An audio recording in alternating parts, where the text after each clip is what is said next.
કયા ટાઈમે કયા સંજોગોમાં અને કયા કયા દિવસે ઉઠાવશે, એટલે એ પૈસાની વ્યવસ્થા બી પ્રમાણે કરી રાખશે.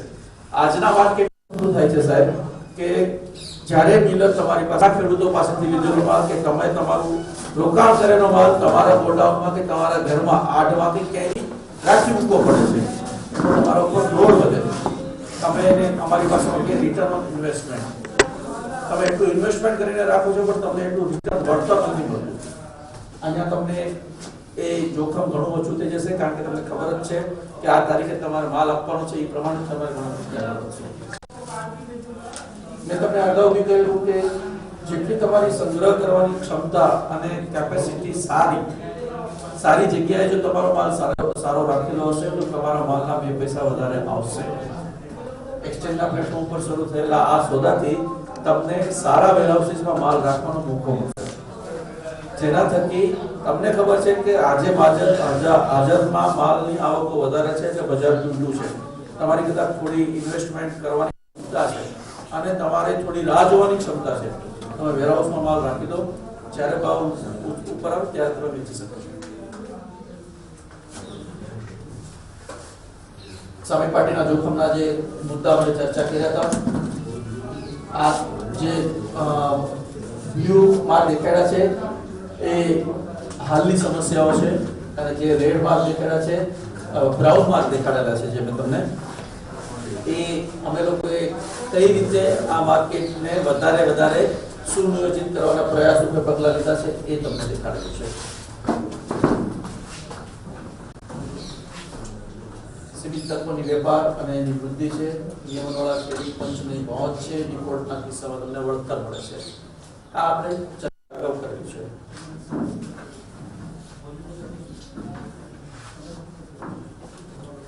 આ થોડો બહુ જ જાણવા જેવો મુદ્દો છે અને વિશદ આમાં મારે તમને ચર્ચા કરવી પડશે. જેમ કે સીમિત બજારમાં વેપારની બહુ નિયંત્રિત તક છે. અહીંયા અમારે કદાચ એવા બી લોકો હશે કે બજારને જ્યારે બી હાજરમાં માલ આવે ત્યારે એમને ગણતરી કરેલી હશે, એ ભાવે જ લોકો માલ લેશે.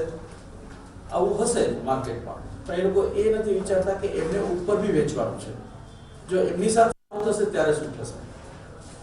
એના કરતા બધાને સારી વ્યવસ્થા સાથે અને સારા વેપાર સાથે, સારા વળતર સાથે પૈસા કમાવાની તક મળે તો શું ખોટું છે? એવું ન માનવું કે આપણે આ એક જ મંડીમાં વેપાર કરવો. જ્યારે તમને નેશનલ માર્કેટ મળતું હોય ત્યારે તમારે રાષ્ટ્રભરમાં વ્યવસાય કરવાની જ્યારે તમને તક મળતી હોય ત્યારે તમારો બિઝનેસ કરવાની એક ઓપોર્ચ્યુનિટી 100 ઓપોર્ચ્યુનિટીમાં કન્વર્ટ થાય છે. અને આ જે 100 ઓપોર્ચ્યુનિટી જે તક તમને મળે છે ને, એ તમને વ્યાપાર કરવાનો સંતોષ આપશે, નવા સંપર્ક મળશે, તમને નવા બિઝનેસના ચાન્સ મળશે. જ્યારે એરંડા ઓલવેઝ હોટ કોમોડિટી રહી છે અને હમણાં વિશેષ હોટ છે. આ કરી જાય તો આપણને દાજીએ મોજા કરીને અડીએ આપણે, હું એવું કરું એટલી હોટ. અને ભાવની સ્વાભાવિક ભાવની આગાહી આવે કે વિરેનભાઈ શું લાગે, એટલે ઘણી વખત મને લોકો રેન્ડમલી પૂછે કે વિરેનભાઈ શું લાગે, એટલે હું કહું પણ તું શું લાગે એટલે શેમાં? મજાકમાં લાઈટ ગુમાવતો એમ કહું અત્યારે તો રૂપિયા લાગે કે નહીં યાર, તમે સિરિયસલી મને કહો શું લાગે? પછી હું કહું શેમાં લાગે, સોનામાં શું લાગે, એરંડામાં શું લાગે, તો તું ફોડ પાડીને કે તો મને કહું, પછી એનો સોલ્યુશન જે કંઈ મને આવડે એવું કહું. એરંડાની વાત કરીએ તો લગભગ 3 વર્ષથી આ કોમોડિટી બદલામાં, કાચા બદલામાં સુપર રિટર્ન આવ્યું છે. એવરેજ 3%, 2%. પાકા બદલામાં બી મને એમ લાગે છે કે એવરેજ 3 વર્ષની જે એવરેજ કાઢીએ ને તો 2% થી ઓછું તો રિટર્ન પાકા બદલામાં નથી આવ્યું. અને કાચા બદલામાં કદાચ જેની માલ લેવાની પરખ અને જેવું લોકેશન, કોઈને 3%, 3.5% સુધીના બી બદલા બેઠા, કોઈને 2.5% સુધીના બી બેઠા, પણ નબળા સબળા ઊંધા ચત્તા એવરેજ કાઢો તો એ કાચા બદલામાં બી મારા હિસાબે 24% રિટર્ન એવરેજ 3 વર્ષનું નથી. છેલ્લે જે મુદ્દા બદલા હમણાં ખાસ કરીને પાછલા 15-20 દિવસથી જે ડેવલપમેન્ટ થયા એમાં મને ઘણા લોકોએ કીધું કે યાર બહુ પૈસા આપ્યા, એટલે મેં એમને શાંતિથી સાંભળીને કીધું કે દોસ્ત 48 મહિના આપણે બદલા ખાતા, પછી 2 મહિનાના બદલા આપણે આપવાના. હું કોઈ બી ચીજના તરફેણમાં કે વિરોધમાં નથી હોતો. હું બેઝિકલી એક ટ્રેડર તરીકે હું વ્યૂ માણસ છું. એટલે અમારું ઘણા લોકો મને એમ કહે કે બિરેનભાઈ તમારું ધ્યાન શું? તો હું એમ કહું કે એ ધ્યાનનો જે જમાનો હતો જેને આપણે રૂપના સેટ આપ્યું એ આથમી ચૂક્યો છે. કારણ કે પહેલા આપણે આખા વર્ષનો ક્રોપ સર્વે કરવા એરંડા રખડતો, હજી બી જાઉં છું. એરંડા ફર્સ્ટ લવ રહ્યા એટલે લગભગ આ 17 વર્ષથી આ કવાયતને જાળવી રાખી. લગભગ હું 2 કે 3 ટ્રીપ રાજસ્થાનમાં મારું, ગુજરાતમાં બી હું આ સાઈડે મેં ટ્રીપ લઈ લીધી હોય અને બનાસકાંઠા સાઈડ બી મેં પટ્ટો લઈ લીધો. ધીમે આમાં શેર બજાર સાથે સંકળાયેલા લોકો આવ્યા. પહેલા તો રિંગ હતી, કોમોડિટી માત્ર કોમોડિટીનો માણસ રમતો હતો. હવે આમાં ઇતર સમુદાયના માણસો પણ આવ્યા. કોઈ શેર બજાર વાળા છે, કોઈ ફાર્મા કંપની વાળા છે, કોઈ બુલિયન વાળા છે. अवेयरनेस અને રીચ વધી है. NCDX investors client protection fund trust जो है, इसके तहत NCDX की मुहिम स्टार्ट की है कि बड़े सेंटर्स तो हैं, ये छोटे जो सेंटर्स है, जो छोटे गांव है, लेकिन व्यापार के मामले में काफ़ी बड़े हैं. इनको भी फैलाना, यहाँ के जो व्यापारी भाई है उनको NCDX का फ़ायदा समझाना और उनका पार्टिसिपेशन बढ़ाना, ये हमारा ध्येय है.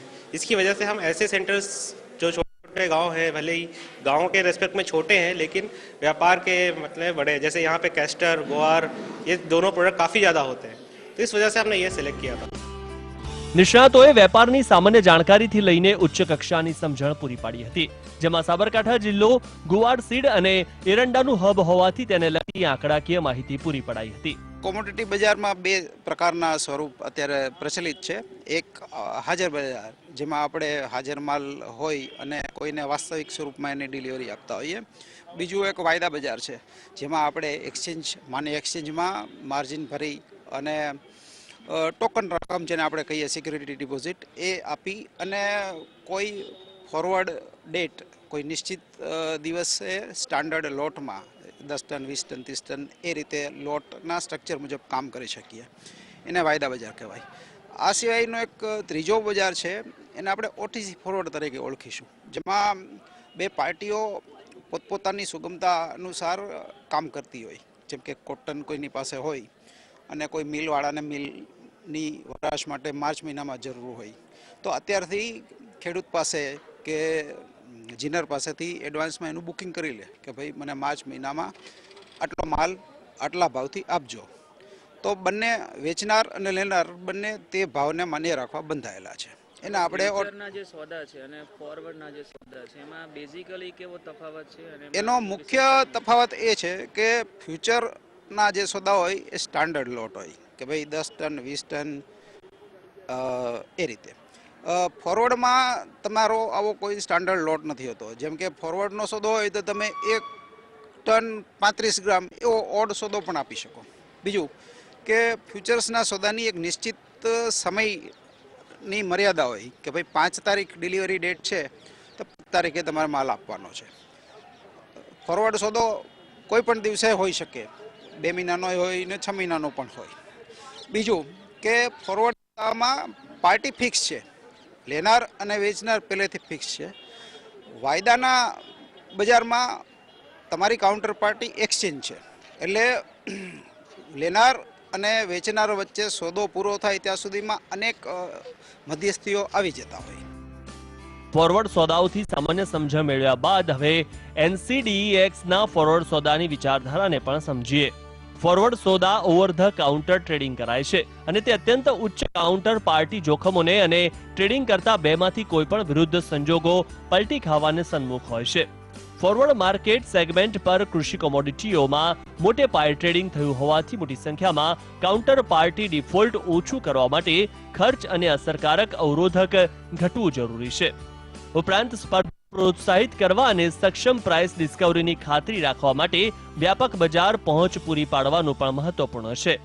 ત્યારે NCDEX ફોરવર્ડ સાથે બંને પક્ષો ટ્રેડિંગની સહજતાને જતી કર્યા વિના એક્સચેન્જની નિયમન કાર્યરેખા હેઠળ દ્વિપક્ષી વેપારનો અમલ કરી કાઉન્ટર પાર્ટી ડિફોલ્ટના જોખમોને ઓછા કરી શકે છે. આ સોદાથી જે વ્યાપારીને ડિલિવરી બેઝ જ કામ કરવું છે, જેને પોતાના જોખમનું પ્રબંધન કરવું છે, એ સીધા માલની ડિલિવરી આપીને અથવા તો મિલર માલની ડિલિવરી લઈને પોતાના જોખમનું પ્રબંધન કરી શકે છે. આનાથી ફ્યુચર્સ બજારની એક સૌથી ખેડૂતોને જો લાભ મળ્યો હોય તો એ છે કે ખેડૂતને આગામી સમયમાં ભાવો કેવા રહેશે એનો અંદાજ આવે, જેથી એ પોતાને કયો પાક વાવવો છે એનું આગોતરું આયોજન કરી શકે. દાખલા તરીકે આપણે કપાસની વાત કરીએ તો અત્યારે કપાસના નીચા ભાવો અંગે ખેડૂત થોડા નિરાશ છે, તો કદાચ એવું બને કે ભાવો નીચા છે તો આવતા વર્ષે કપાસને બદલે કોઈ વૈકલ્પિક પાક તરફ જશે. તો આ રીતે જો વાયદો હોય તો એને ફોરવર્ડ પ્લાનિંગનો ખ્યાલ આવે. એ જ રીતે વપરાશકાર છે એ પણ પોતાને માલ કેટલો મળશે, કેટલો નહીં મળે, કયા ભાવે મળશે એ ડિસિઝન લઈ શકે. હવે ફોરવર્ડ જે સોદા છે એને લઈને તમે વેપારીઓ અને ખેડૂતોને તમારો શું મેસેજ હશે? હું એવું માનું છું કે ધીરે ધીરે આમાં ઘણો વ્યાપ વધતો જશે. વૈશ્વિક બજારના સંદર્ભમાં જો જોઈએ તો ફોરવર્ડ બજારનું સાઇઝ ઘણી મોટી છે. આપણે ત્યાં એક વખત GSTનો અમલ થાય પછી ક્રોસ બોર્ડર ટ્રેડ ઘણા વધશે, એટલે આંતરરાજ્ય વેપાર જેને આપણે કહીએ, અને ફોરવર્ડના વેપારોમાં ક્રેડિબિલિટી વધશે અને બેન્કિંગ ચેનલ પણ જોડાશે. તો એના હિસાબે કોલેટરલ ફાઇનાન્સ એટલે કે માલ ઉપર ધિરાણ, લિક્વિડિટીની સરળતા, આવા ઘણા બધા ફાયદાઓ મળી શકે. આજકાલ કેટલાક હોશિયાર ટ્રેડર્સનો સમુદાય સ્ટોક તથા કોમોડિટી માર્કેટમાં વિવિધ પ્રકારની ગરમાગરમ અફવાઓ ફેલાવીને બજારમાંથી નફો રળીને ખિસ્સા ભરી રહ્યા છે. ત્યારે GSTV દ્વારા NCDEXના સહયોગથી યોજાયેલા આ સેમિનારમાં વેપારીઓને અત્યંત મહત્વપૂર્ણ માહિતી આપવામાં આવી. કેમેરામેન અમિત શર્મા સાથે નરેશ મકવાણા, GSTV, અમદાવાદ.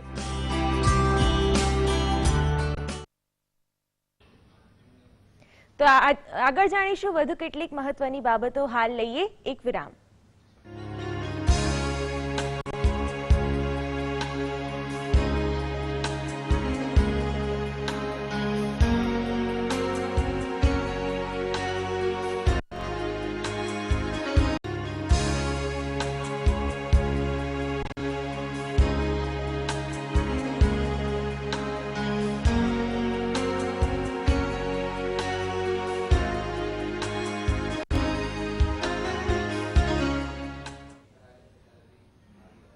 વિરામ બાદ આગળ વાત કરીએ તો સાબરકાંઠા જિલ્લાના તલોદ ખાતે GSTV દ્વારા NCDEXના સહયોગથી આયોજિત આ સેમિનારમાં વેપારીઓએ પણ ભારે ઉત્સુકતા દાખવી અને પોતાને મૂંઝવતા પ્રશ્નો અને સમસ્યાઓના નિરાકરણ માટે આગળ આવ્યા. વેપારીઓને સેમિનારમાં નિષ્ણાંતો દ્વારા પૂરતું માર્ગદર્શન આપવામાં આવ્યું. ખાસ કરીને ફોરવર્ડ સોદાઓથી થતા લાભો અંગે વેપારીઓ અને ખેડૂતોને માહિતગાર કરવામાં આવ્યા. સેમિનારમાં વિસ્તારપૂર્વક NCDEXની ફોરવર્ડ સોદાની વિચારધારાની સમજણ આપવામાં આવી. ત્યારબાદ વારો હતો NCDEX ફોરવર્ડ્સના લાભોનો. વિસ્તૃત બજાર. પરંપરાગત પ્રકારના ફોરવર્ડના બજારમાં વેપારીએ કારોબાર માટે મર્યાદિત પાર્ટીઓ પર આધાર રાખવો પડે છે. NCDEX ફોરવર્ડ્સમાં વેપારીને રાષ્ટ્રીય સ્તરના એક્સચેન્જ પર ફોરવર્ડના વેપારમાં અને વેચનારાઓને વેપાર માટે ઘણી વધારે પાર્ટીઓ મળે છે. વધતી પ્રવાહિતા. જે રાષ્ટ્રવ્યાપી મંચ હોવાથી વેપારની પ્રવાહિતાના અત્યંત વિશાળ પૂલનો લાભ લઈ શકાય છે. જોખમ વ્યવસ્થાપન સેવા. NCDEXના મંચ પર ટ્રેડિંગને જોખમ વ્યવસ્થાપન પ્રણાલીનો ટેકો છે, જે સર્વ પક્ષો પાસેથી યોગ્ય માર્જિન જમા કરતું હોવાથી તમે ઘટતા ડિફોલ્ટ જોખમોની ખાતરી આપી શકો છો.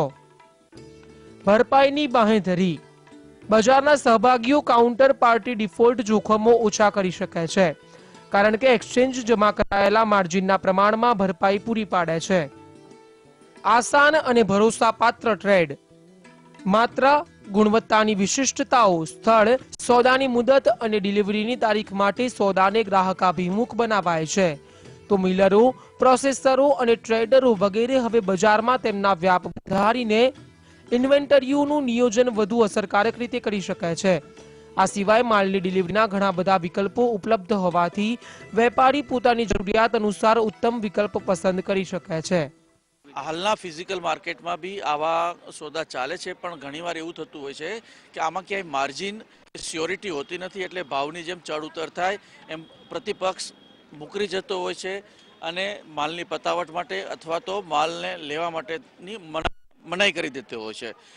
એક્સચેન્જ ટ્રેડેડ ફોરવર્ડમાં જ્યારે બી બેઉ જણા સોદામાં ઉતરશે ત્યારે બેઉ પાર્ટી પાસેથી માર્જિન લેવામાં આવશે, એટલે કોઈ પણ પાર્ટી કદાચ નાદાર થાય કે સોદો પતાવટમાં ના પાડે તો સામી પાર્ટીને માર્જિન રૂપે લેવાયેલા પૈસામાંથી વળતર મળી જશે. આ સૌથી મોટી સુરક્ષા છે. હવે વેપારીઓને આ મામલે તમારી શું સલાહ છે? અમે લોકો તો વેપારીઓને એક જ સલાહ આપીએ છીએ કે જ્યારે વિશ્વાસ ન હોય ત્યારે સોદા નથી થતા. વિશ્વાસ ઊભો કરવા માટે શરૂ કરવામાં આવેલા આ પ્રકારના સોદા તમે જાણકારી સાથે એન્ટર થાવ. ખાલી ને ખાલી મંડીમાં જ વેપાર કરવાના બદલે દેશભરના તમામ જે કોઈ બી ટ્રેડર્સ છે, એક્સપોર્ટર્સ છે, એ લોકોને તમે તમારા બાયર બનાવો, એમને માલ વેચો તો તમારા ભાવ વધુ સારા મળશે. અમુક બજારોમાં હવે ઈ ઓક્શન, જેમ કે CCI હવે 15 તારીખથી ઈ ઓક્શન રૂમાં શરૂ કરી રહી છે. એ રીતે ભવિષ્યમાં સરકારનું આયોજન એવું છે કે બધી મંડીઓને સાંકળીને ઈ પ્લેટફોર્મ તૈયાર કરવા, અને જેમાં ખેડૂત પોતાના ઘરે બેઠા પોતાનો માલના ભાવ, ક્વોન્ટિટી ઇલેક્ટ્રોનિક પ્લેટફોર્મ ઉપર મૂકી શકે. અત્યારે ઈ કોમર્સ સાઇટ છે બધી, એમાં લોકો ઘર વપરાશની વસ્તુઓ કે એવું ખરીદતા હોય છે કેશ ઓન ડિલિવરી સ્વરૂપે અને બેંક ટ્રાન્સફર RTGS વડે. એવું કદાચ મને એવી નવાઈ નહીં લાગે કે 5 વર્ષ પછી કદાચ લોકો કૃષિ કોમોડિટી 500 ગ્રામ એરંડાથી માંડીને 500 ટન એરંડા પોતાના મોબાઈલ ઉપરથી વેચતા થઈ જાય. આ તો થઈ NCDEX-ના ફોરવર્ડ સોદાઓના લાભોની વાત, પણ સામે પક્ષે વેપારીઓએ પણ પોતાને નડતી કેટલીક સમસ્યાઓ જણાવી હતી, જેમાં સાબરકાંઠા જિલ્લાના તલોદ અને હિંમતનગરમાં સેન્ટર ઊભું કરવા ભલામણ કરવામાં આવી, જેથી વેપારીઓને સેન્ટરનો ફાયદો થઈ શકે. તો બ્રોકિંગ નિષ્ણાંતોના જણાવ્યા અનુસાર NCDEX-ના આ અવેરનેસ કાર્યક્રમથી વેપારીઓ અને ખેડૂતોમાં વિશ્વાસ વધ્યો છે અને જાગૃતતા પણ વધી છે. એરંડા અને ગવારનું અમારા ડિસ્ટ્રિક્ટમાં ઘણું સારું છે, અને અહીંયા જે આજે સંમેલન થયો એમાં એક માંગણી એ ઉઠી છે કે અહીંયા અમને જે છે સાબરકાંઠામાં અને મેનલી નિયરેસ્ટ પોઈન્ટમાં જોઈએ ત્યારે તલોદિયા હિંમતનગરમાં એનું સેન્ટર આપવામાં આવે તો ઘણા બધા વેપારીઓને અને એની સાથે ખેડૂતોને પણ ફાયદો થશે. આ NCDEX દ્વારા જે કાર્યક્રમ યોજાઈ રહ્યો છે એના કારણે છે ને જે બ્રોકર અને જે ટ્રેડર વર્ગ છે એમની વચ્ચેના જે ડિફરન્સીસ છે ને એ ઓછા થતા લાગે છે, અને એના કારણે માર્કેટમાં જે પહેલાં અવિશ્વાસની ભાવના હતી એ અત્યારે ઓછી થતી જાય છે, અને મેક્સિમમ પાર્ટિસિપેશન આવા ટ્રેડરો તરફથી આવા નાના સેન્ટરોમાં વધ્યું છે. લોકોનો વિશ્વાસ જાગ્યો છે, એના કારણે લોકોને ઘણા ફાયદા થયા છે. જાગૃતતા વધી છે, પ્રોડક્ટ વિશેની માહિતીઓ વધી છે, પ્રોફિટેબિલિટી એ લોકોની વધી છે, એટલે એ લોકો ધંધામાં બે ત્રણ નવી રીતે હેજિંગ, સ્પેક્યુલેશન, ટ્રેડિંગ કરીને કઈ રીતના મેક્સિમમ બેનિફિટ બજારમાંથી લઈ શકી એનો ફાયદો એ લોકોને થયો છે. ને આવા પ્રકારના કાર્યક્રમો હું તો એમ કહીશ કે થતા રહેવા જોઈએ, અને મેક્સિમમ બ્રોકરે આ પ્રકારના કાર્યક્રમોમાં એક્સચેન્જ જોડે ભાગ લેવો જોઈએ. ઉપરના તારણો પરથી NCDEX એક્સચેન્જ ટ્રેડેડ ફોરવર્ડ સોદાઓ સાથે પારદર્શકતા અને ભરોસો મળી શકે છે તે નિશ્ચિત બન્યું છે, જેનાથી હાલના બજારની અનેક સમસ્યાઓને નિવારી શકાય છે. અનિયંત્રિત બજાર સામે અહીં મજબૂત અને નિયંત્રિત બજાર ઉપલબ્ધ બને છે. લોકલ બજારમાં મર્યાદિત સોદાઓ સામે અહીં ઇલેક્ટ્રોનિક ટ્રેડિંગ મારફતે રાષ્ટ્રવ્યાપી બજારે પહોંચી શકાય છે. તો કોમોડિટી માર્કેટના સૌથી મોટા કાઉન્ટર પાર્ટી જોખમોને અહીં બજારના સહભાગીઓ ઓછા કરી શકાય છે, કારણ કે એક્સચેન્જ જમા કરાયેલા માર્જિનની માત્રામાં ભરપાઈ આપે છે. વિખવાદની પતાવટ NCDEX-ના મંચ પર જ કરવામાં આવતી હોય છે, જે અન્ય પ્રકારના માર્કેટમાં ઉપલબ્ધ નથી. અન્ય ટ્રેડિંગમાં બજાર કિંમતની વ્યાપક લોકોને માહિતી હોતી નથી.